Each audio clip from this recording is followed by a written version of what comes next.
오늘도 하나님이 예비하신 은혜가 있는 줄을 믿습니다. 지난 3년간 코로나로 인해서 사실 우리가 어려움을 많이 당했습니다. 근데 지난 3년 동안에 또 많은 사람들이 또 죽기도 했는데요. 한 3만 2천여 명이 코로나로 인해서 지난 3년간 죽었어요. 그런데 이 수가 결코 적은 수가 아닌데 코로나로 인해서 3년 동안 죽은 숫자보다 더 많이 죽은 것이 있어요. 이것으로 인해서 더 많은 사람들이 죽었는데 그게 자살입니다. 자살. 지난 3년 동안 스스로 목숨을 끊은 사람들이 약 3만 9천여 명입니다. 이것을 1년으로 우리가 나누어 보면 1만 3천여 명이 1년이면 자살을 해요. 그러면 하루에 몇 명이냐? 36명이에요.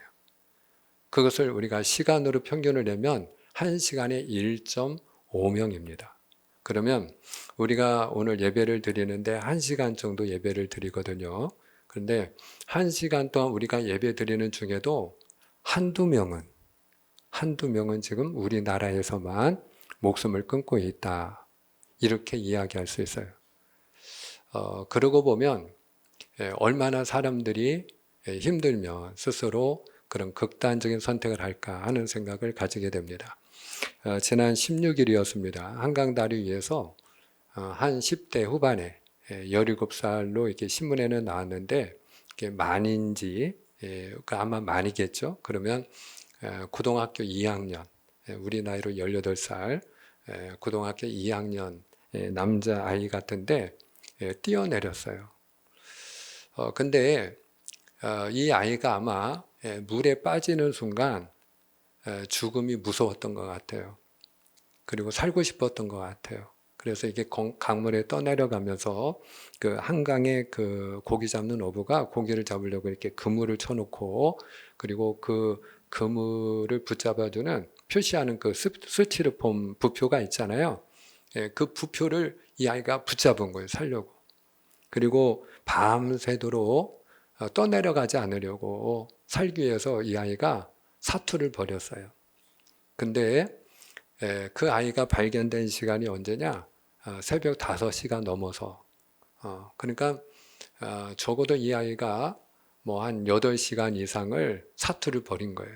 그러니까 10시간 가까이 그렇게 사투를 벌이면서 이 아이가 거의 뭐 실신 직전이었고 의식도 거의 없는.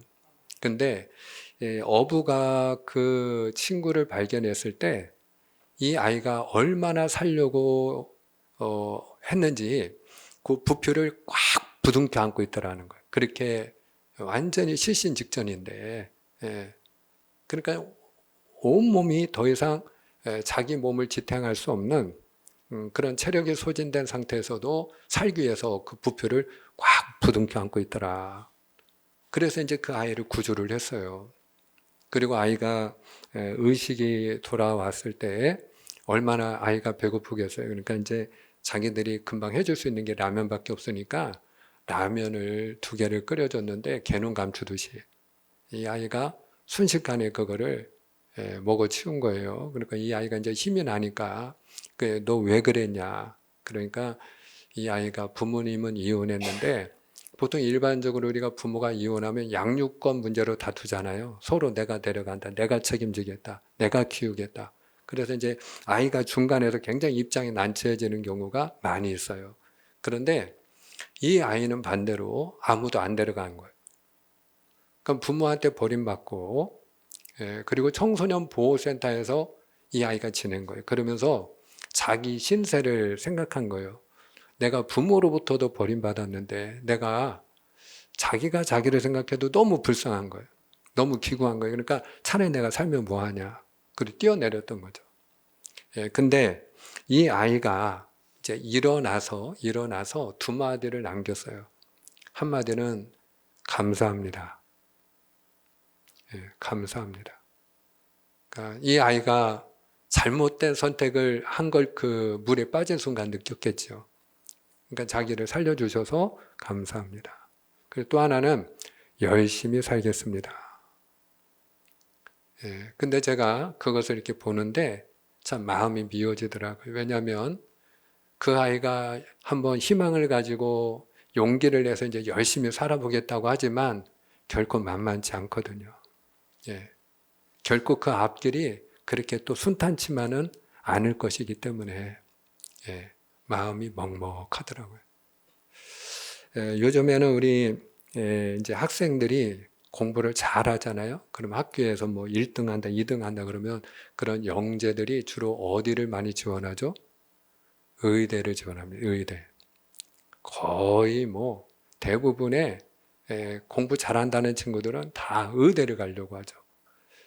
왜냐하면 의사가 되면 그러면 이제 나름대로 장밋빛 인생을 꿈꾸는 거예요. 그러면 본인들은 성공한 인생이다 그렇게 생각하는 거죠. 그런데 우리가 알고 있는 것처럼 의사라는 직업이 그렇게 편한 직업은 또 아니잖아요. 쉬운 일은 또 아니잖아요. 같은 날이어서 16일 날 오후 1시 반경에 서울 아산병원의 흉부외과에서 심장혈관 수술의 권위자였던 주석중 교수님이 그 덤프트럭이 오는 걸 못 보고 우회전하는 덤프트럭에 치여서 사망하는 일이 있었어요. 그래서 사실 모든 신문과 뉴스에 그게 다 보도가 됐어요. 아마 여러분도 대부분이 아마 그 일을 알고 계실 거예요. 그래서 온 국민이 너무 아까운 사람이 죽었다. 그래가지고 다 이렇게 애도하는 그런 일이 있었어요. 근데 사실 그 덤프트럭이 우리가 뭐 일반적으로 생각할 때는 신호 위반 아니냐, 뭐 잘못한 거 아니냐 이렇게 생각할 수 있는데 그게 아니었다는 거예요. 이 덤프트럭 기사는 그냥 신호 위반하지 않고 그렇게 본인이 갔는데 이제 일단은 멈춰야 되는데 단지 본인이 못 보고 멈추질 않았던 거고 이 주석준 교수도 트럭이 오는 걸 못 보고 지나가다가 사고를 당한 거예요. 근데 왜 이런 일이 일어났을까? 그것도 대낮에 뭐 어두운 새벽도 아니고 대낮에 어떻게 이런 대형 사고가 일어날 수 있을까? 말하자면 주의 집중력이 떨어졌던 거죠. 피곤했던 거죠. 그도 그럴 것이 그 전날 저녁에 가족끼리 저녁 식사를 약속을 했대요. 그러니까 외식을 오래간만에 같이 하자. 근데 그 가족들의 접시가 다 비어지는 시간까지 안 나타난 거예요. 왜? 응급수술이 있으니까 못 간 거예요. 그리고 그날 사고 난 날 당일 새벽에도 그 새벽 늦은 시간까지 응급 환자가 있어서 수술을 또 했다는 거예요. 그러니까 몸은 피곤하고 힘들고 그러니까 본인이 그 시간에 잠깐 집에 갔다 오다가 그런 일을 당한 거예요. 그러니까 우리가 그 이제 주석준 교수가 마지막에 그 가족들이 힘들어서 어떡하냐 걱정하니까 한마디 남겼다고 하죠. 그래도 환자들이 회복되는 걸 보니까 기분이 좋다. 이런 의사가 어디 있어요? 그러니까 우리가 너무 아까운 거예요. 그래서 그걸 보고 많은 그 사람들이 너무 존경스럽고 그러니까 우리가 일반인들의 입장에서는 너무 훌륭한 의사인 거죠. 근데 저는 그런 생각을 해봤어요. 동료 의사들은 어떤 생각을 했을까? 우리들은 훌륭한 의사라고 다 존경하는데 근데 동료 의사들은 그렇게 자기 몸을 돌보지 않고 희생한 그 동료를 어떻게 보았을까? 여러분, 누구든지 어떤 면에서 보면은 다 수고하고 무거운 짐을 짊어지고 있다. 이렇게 이야기할 수 있어요. 어떤 분은 뭐 생각할 수 있어요. 그러면 내가 그렇게 의사 남편이나 잘나고 능력 있는 남편 만나서 살면 되지 않느냐. 여자분들은 생각할 수 있는데요. 또 그렇지도 않아요. 그 삶이 만만치 않아요. 왜냐하면 잘난 사람은 또 잘난 척하며 살거든요. 그러니까 그 매일같이 그 잘난 척하는 그 남자 비 맞으면서 사는 것도 결코 여러분 만만치 않거든요. 그러니까 누구든지 수고하고 무거운 짐을 짊어지고 있어요. 그러니까 오늘 우리에게 필요한 게 쉼이라는 것을 누가 잘 알고 있느냐? 예수님이 잘 알고 계셔요. 그래서 오늘 말씀에 보면 예수님은 우리 인생을 어떻게 보고 계시느냐? 오늘 28절 한번 같이 읽어볼까요? 자, 28절입니다. 시작. 수고하고 무거운 짐진 자들아 다 내게로 오라. 내가 너희를 쉬게 하리라. 아멘. 아멘. 여기 보니까 예수님이 우리를 어떤 눈으로 보고 계셔요? 수고하고 무거운 짐진 자다. 때문에 오늘 우리에게 쉼이 필요하다는 걸 주님이 알고 계셔요. 그래서 오늘 주님은 우리에게 쉼을 주시기 위하여. 근데 우리가 여기서 알아야 될 건 뭐냐면 이 쉼은 그냥 단지 그냥 일하다가 쉬는 걸 말하지 않아요. 오늘 29절에 보면 예수님이 이렇게 말씀하셔요. 나는 마음이 온유하고 겸손하니 나의 멍에를 메고 내게 배우라. 그리하면 너희가 무엇을 얻으리라? 마음의 쉼을 얻으리라. 그러니까 오늘 주님께서 우리에게 필요한 것은 어떤 쉼이라는 걸 알고 계신가요? 마음의 쉼이 필요하다. 한번 따라 봅시다. 마음의 쉼이 필요합니다. 그렇지요. 저나 여러분이나 오늘 우리에게 필요한 것은 마음의 쉼인 줄을 믿습니다. 마음의 안식인 줄을 믿습니다. 그런데 이 마음의 안식을 얻기 위해서 우리가 먼저 해야 될 일이 있는데 그게 뭐라는 거예요? 오늘 주님이 28절에 뭐라고 말씀하고 계세요? 내게로 오라. 한번 따라 합시다. 내게로 오라. 할렐루야. 내게로 오라. 무슨 얘기예요? 우리가 주님 앞에 나올 때 안식이 있다는 거예요. 사랑하는 여러분, 오늘 저와 여러분이 하나님 앞에 나올 때 하나님이 주시는 안식이 있는 줄 믿습니다.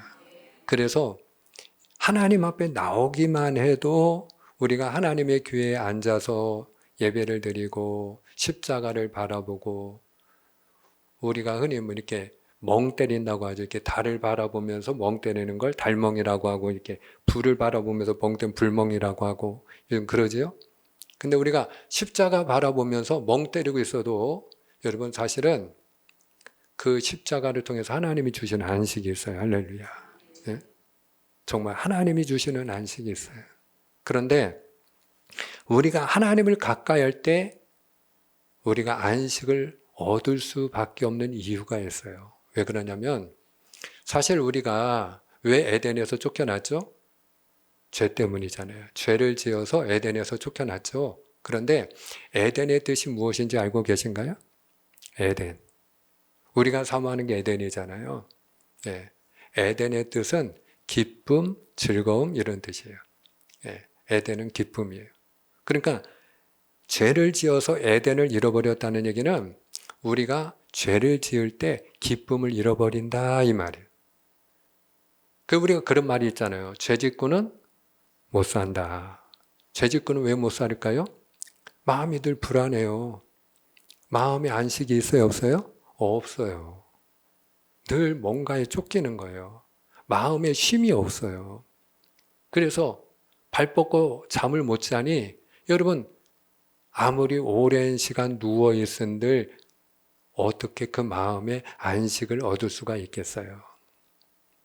그러니까 우리가 죄를 지어서 하나님과 멀어지고 기쁨을 잃어버리고 마음의 평안함을 잃어버리고 쉼을 잃어버리고 고단한 삶을 우리가 살아가고 있는데 그런 우리들을 하나님은 여전히 사랑하시는 줄을 믿습니다. 그래서 하나님이 우리를 내버려 두지 않으시고 오늘 뭐라고 하시는 거예요? 내게로 오라. 한 번 더 따라해요. 내게로 오라. 내게로 오라. 그래요. 초청하시는 거예요. 내게로 오라. 그러면 내가 너희를 쉬게 하리라. 그래요. 저와 여러분이 하나님 앞에 나올 때, 하나님을 가까이 할 때, 사랑하는 여러분, 오늘 저와 여러분이 하나님과 바른 관계를 회복하는 은혜가 있기를 축복합니다. 그럴 때 우리 마음에 무엇이 있다? 하나님이 주시는 안식과 평안함이 있다 하는 거예요. 두 번째로 우리가 쉼을 얻으려면 어떻게 해야 되느냐? 여러분, 주님 앞에 나올 때에 그냥 나오는 게 아니에요. 그냥 나오는 게 아니야. 그럼 무엇을 가지고 오라는 거냐? 예, 가지고 오라는 게 있어요.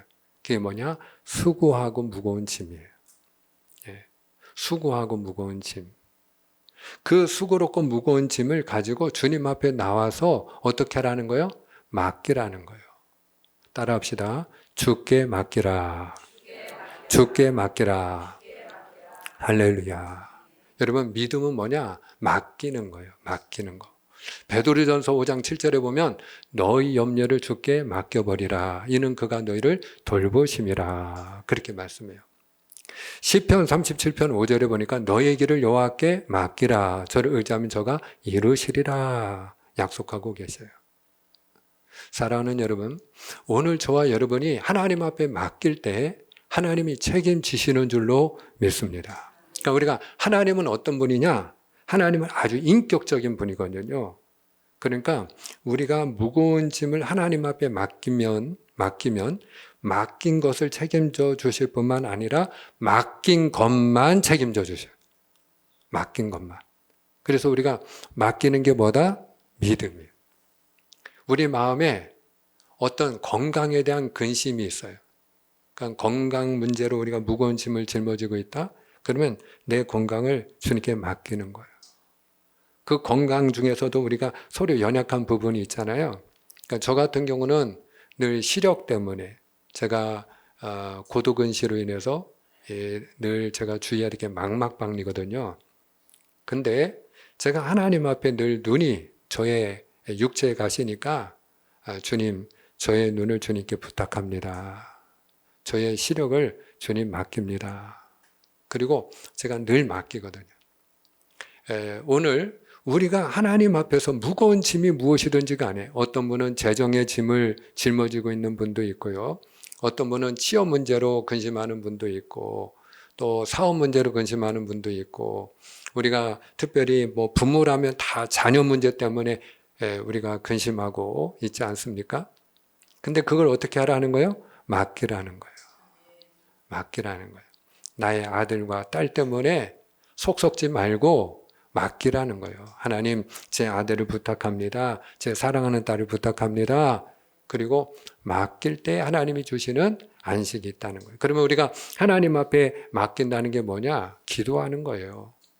빌립보서 4장 6절 7절에 보니까 아무것도 염려하지 말고 다만 모든 일에 기도와 간구로 너희 구할 것을 감사함으로 하나님께 아뢰라. 그냥 모든 지각에 뛰어난 하나님의 평강이 무엇이? 하나님의 평강이 그리스도 예수 안에서 너희 마음과 생각을 지키시리라.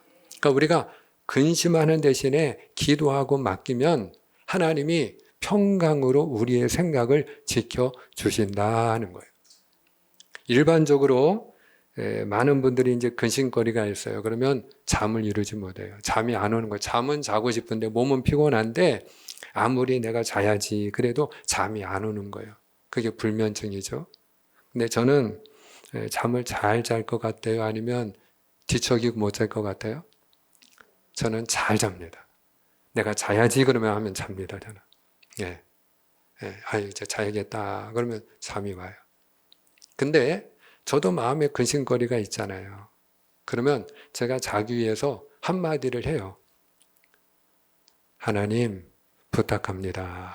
그리고 제가 마음의 근심거리를 그냥 부탁하고 그리고 저는 자는 거예요. 어떤 때는 너무 심각한 문제가 있어요. 그냥 주님 부탁합니다. 이 한마디 가지고는 안 되는 게 있어요.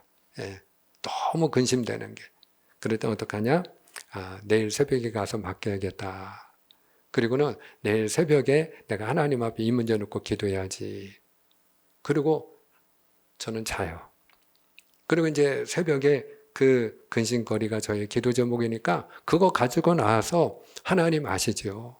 하나님 저 이것 때문에 마음 괴롭지 않고 마음 뺏기지 않고 제가 이것 때문에 염려하지 않도록 하나님 도와주세요. 그리고 하나님께 맡겨요. 사랑하는 여러분, 하나님은 좋으신 분인 줄로 믿습니다. 그래서 우리가 하나님 앞에 맡길 때 하나님이 주시는 안식이 있어요. 무엇보다 오늘 쉼을 얻기 위해서 우리가 여러분 메고 배워야 되는 게 있어요. 오늘 29절을 한 번 더 우리가 같이 읽기 원하는데요. 자, 우리 29절 함께 읽습니다. 나는 시작. 나는 마음이 온유하고 겸손하니 나의 멍에를 메고 내게 배우라. 그리하면 너희 마음이 쉼을 얻으리니. 아멘. 여기 보니까 나의 멍에를 메고 내게 배워라. 그러면 너희가 쉼을 얻으리라. 이렇게 되어 있잖아요. 그러면 여기서 말씀하는 주님의 멍에는 무엇일까요?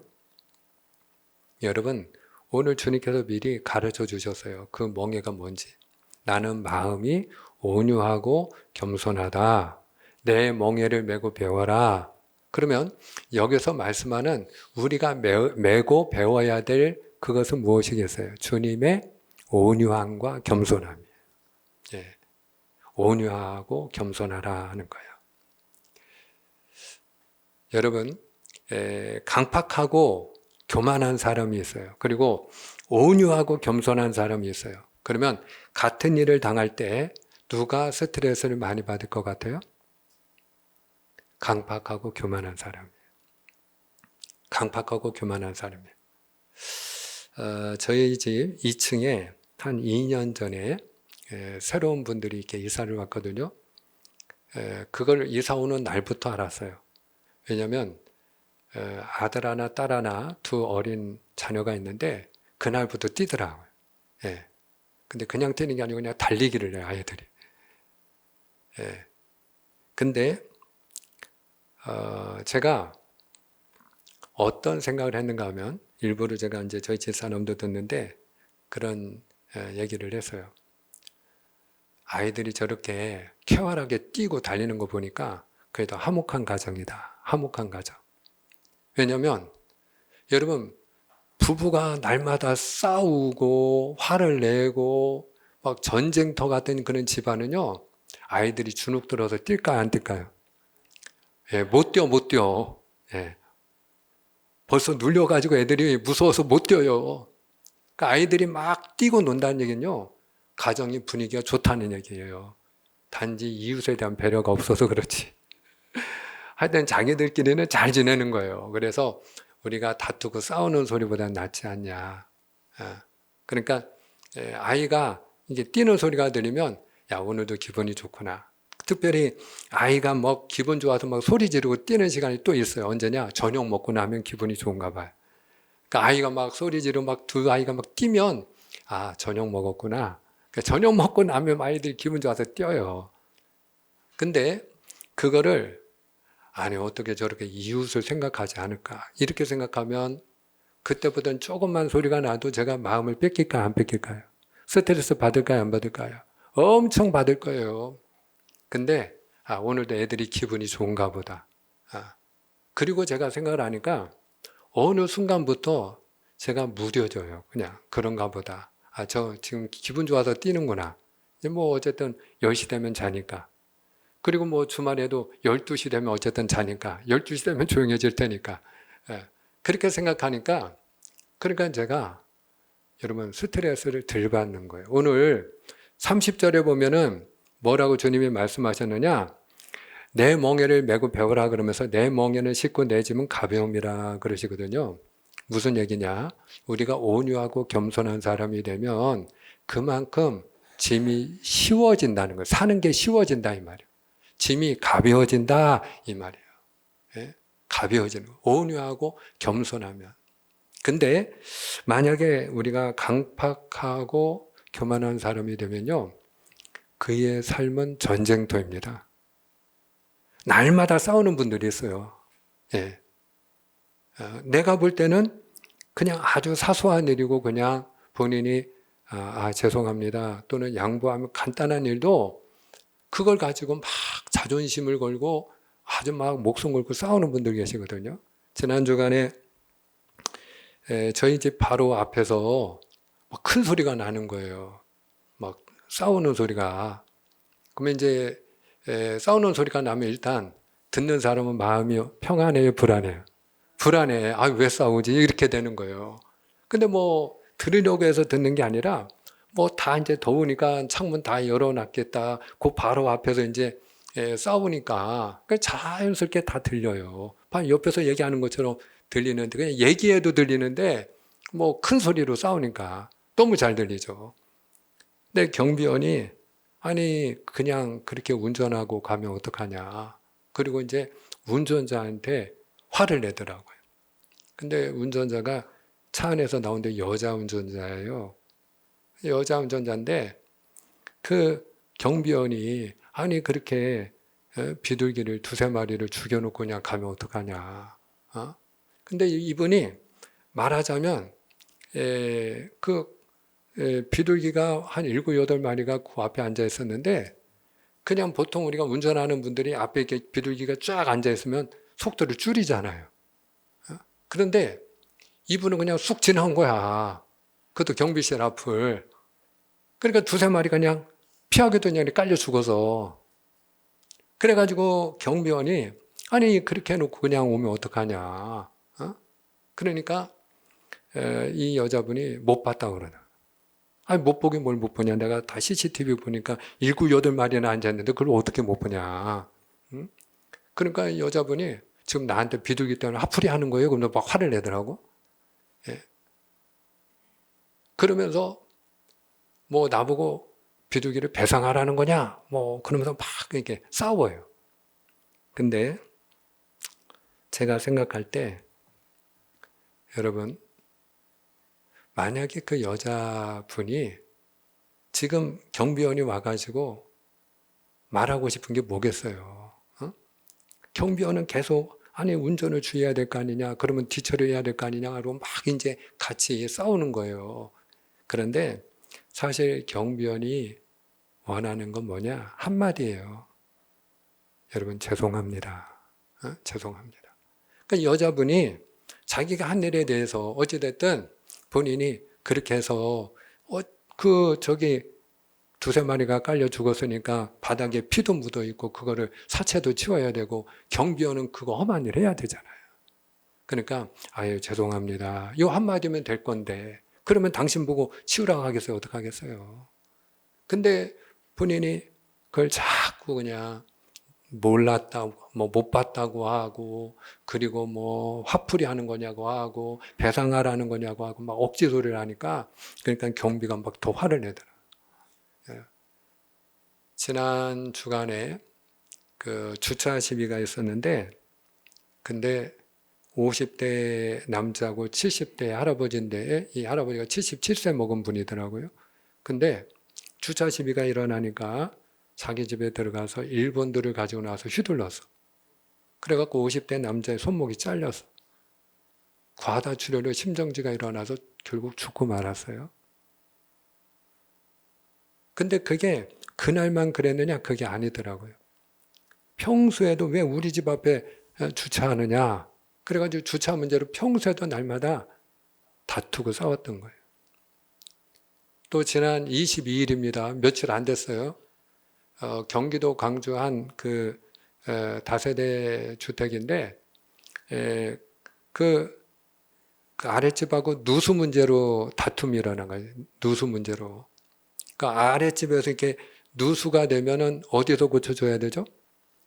윗집에서 고쳐줘야 되는 거예요. 왜? 윗집에 그 관이나 뭐 어디에 문제가 생겨가지고 그래가지고 뭐 방수가 안 됐든지 뭐 관이 뭐 어디 금이 갔든지 그래서 된 거니까 윗집에서 그거를 공사를 해야 된단 말이야.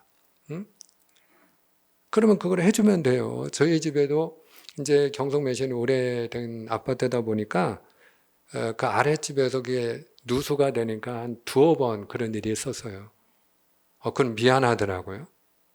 여러분 누수가 되면 윗집이 불편하겠어요? 누수가 돼서 물 떨어지는 아랫집이 불편하겠어요?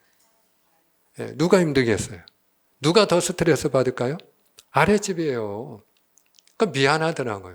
그러면 그날 만약에 오후에 얘기하면 그날 바로 업자를 제가 부르거나 아니면 저녁에 얘기하면 뭐 저녁에는 업자가 안 오니까 그럼 그 다음날 제가 업자를 불러서 해결을 해줬어요. 한 두어 번 그렇게 제가 화장실 한번 하고요. 그리고 세탁실에서 한번 했어요. 근데 그거 많이 안 들어가요. 예. 어디에 원인이 있는지 알면 그거 그렇게 그냥 바로 고칩니다. 그냥 고쳐주면 되는데 그거 가지고 싸운 거예요, 평소에. 그러다가 윗집에 30대 남자가 그 아랫집 할머니를 그냥 죽였어. 그리고 그걸 감추려고 불을 지는 거예요. 그래서 여러분 체포된 일이 있었어요. 근데 이런 사람들의 공통점이 있어요. 그게 뭐냐? 강팍하고 교만하다는 거예요. 그래가지고 평소에도 싸우는 거예요.